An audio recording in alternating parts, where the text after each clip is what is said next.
Let's bring in journalist and filmmaker Ami Horowitz. Ami, this was an incredible mission to have these two astronauts, Barry, Butch, Wilmore and Suni Williams, return home safely.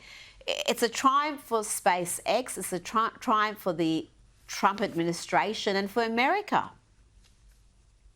Yeah, no question. And can someone get that woman a hair tie, please? I've been seeing her for a year with her hair up like that. Like, I can't stop thinking about that Lawrence O'Donnell clip. Oh, my God. We need more cowbells. Oh, that's all I can think about. Look, you know, SpaceX, right, versus NASA. I mean, the numbers are so stark, it's unbelievable. SpaceX is 10 times faster and twice as cheap as NASA. SpaceX has 1% overruns on their projects. NASA has 90%, okay? And they keep banging on Elon Musk. This is the man who created 3 industries, not 3 companies, 3 industries, and not like 3 like cottage industries. Electronic payments, electric cars, private space industry. This is the guy we're talking. He might be the most accomplished man in human history. Yet they don't want him running a department in the government. This is what the problem is with Democrats, Rita.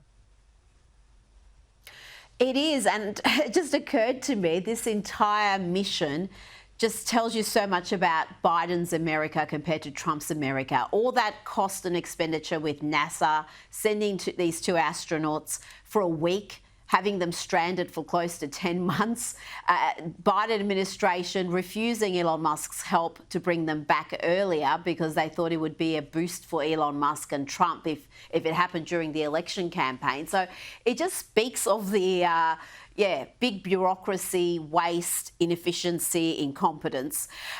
And you would think Elon Musk, with this achievement and then the others you noted, would be a hero, but among the left, he is as hated as Donald Trump these days. They're attacking Tesla dealerships, they're vandalising random Teslas. Trump is calling these attacks a form of domestic terrorism. Do you consider this an act of domestic terrorism? I think so. Why? I think that if and when they catch the people, and I hope they do, the good thing is they have a lot of cameras in those places, and they've caught some already having to do with that. I think that you will find out that they're paid by people that are very highly political on the left. Ami, the New York Post reports anti-Tesla protests. Some of them are being fueled by a Democratic mega donor whose ex-husband is one of Elon Musk's closest pals. So that sounds a little bit personal, but I'm not suggesting she's behind any of these fire bombings or acts of vandalism, but the destruction and the activism that's turned into violence here is quite disturbing and almost reminiscent of what we saw during that summer of love with the BLM riots. Yeah, it is disturbing, and we're going to see a lot more of it, unfortunately. Look, the Democrats, they're such two-faced hypocrites. It really makes me sick, right? Hate Elon Musk, but they love their billionaires. They love their Jeff Bezos and George Soros and J.B. Pritzker and Tom Steyers, and I can go on and on. Their list of billionaires is long. Might be longer than the Republicans' list. And they're going after. Yeah, and they're going after Elon Musk. Look, the president used that term domestic terrorism very specifically, right?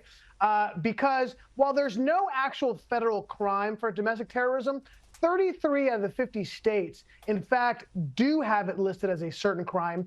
And what you're going to find is you're going to get a hefty sentence if you're convicted under that for the same, essentially the same offense. You're burning a car, just on the street. Normally, you might get a few months in prison. Burn a car because you're trying to make a political statement and scare people and create terror in your community, you might get 10 years to life. So they're using that very specifically, and I'm all for it. And I think, the BLM riots, those are all, and frankly, even on the right, I want to see all. If you're committing acts of terror, I don't care if you're from a jihadist in the Middle East or you're in the United States, you will pay the price, and I expect that to happen to these people. Now, Gavin Newsom has ambitions to be president, but the California governor's reckless economic mismanagement is causing more problems for his home state. He's now asking for an additional $2.8 billion because California's health system has been overwhelmed by illegal immigrants. Ami, how can he have his hand out for more funding when this problem is entirely self-inflicted? Yeah, it's unbelievable. Look, why the Democrats want to spend money, look, ultimately what they're looking to create a class of people dependent on the government who will be an underclass who will always vote Democratic. It's political power, pure and simple. It's disgusting, okay? California, I think a lot of people don't realize, last year California passed a law saying that Medi-Cal, which is the state Medicare system, will cover illegal immigrants. This is costing the California taxpayer $10 billion extra a year, right? What's a billion here and a billion there between friends, right? Soon enough, we'll talk about real money.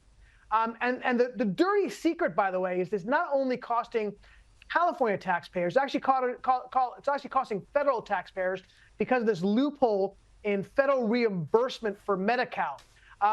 So good luck, by the way, continuing to try to pass this burden off to the federal taxpayer with Donald Trump in office and the Republicans controlling the House and the Senate.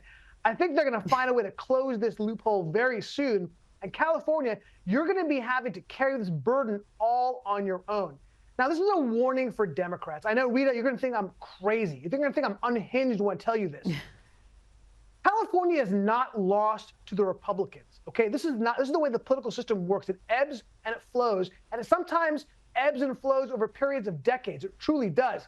But it can turn around. And I think you're going to push it to a breaking point where California voters are going to say, enough. We cannot stand this anymore, okay? And a watershed event may, in fact, be the $30 billion, maybe up to $50 billion that California taxpayers are going to have to pay for the California wildfires because of Democratic incompetence. Layer that with all this other budget shortfalls that we're talking about, I think you're going to find that the Democrats not only have a massive problem nationally, but in California and other states as well. You're either a genius who's picking up a trend before anybody else, or I'm going to say you're crazy, because California is lost in my mind. It's a one-party state. It's the former, Rita. The former. Well, it's the demographic changes there have been stark, and I do wonder whether it could ever be a Republican state again, given how the demographics have changed. But you know what? We'll wait and see. And if you've called it, I will acknowledge your brilliance. Just on Gavin Newsom quickly, who is the next leader of the Democrats? They seem to be completely rudderless now. There's suggestions that AOC is a potential leader. I mean, that would be mad, but you've got political pundits even saying that. You seem to have the most extreme, loudest voices who are setting the agenda right now. Who do you see as the next leader who could be a likely presidential candidate for them? Look, they just actually recently did a poll surveying Democrats on who they support for the next leader. And you said AOC. I know you said that kind of almost tongue-in-cheek, but Rita, she's the leader in the clubhouse right now. She had the largest percentage share of vote.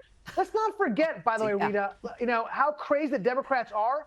Yeah, Biden won the nomination and became president ultimately, but he was losing to Bernie Sanders. He was going to lose to Bernie Sanders. He only won because a single congressperson, influential in South Carolina, decided to back him publicly, and that changed the tide for Biden. Otherwise, we would have had Comrade Bernie as the head of the Democratic Party. So it's not so crazy to think these crazy leftists are going to take over the Democratic Party. They've already won the theology of the party, no question about that. So why shouldn't they have political power as well? Oh, President Alexandria Ocasio-Cortez. I can't wait to see that. It's never going to happen. Americans will never be that crazy ever. Ami Horowitz, thank you for your time tonight. Always a pleasure.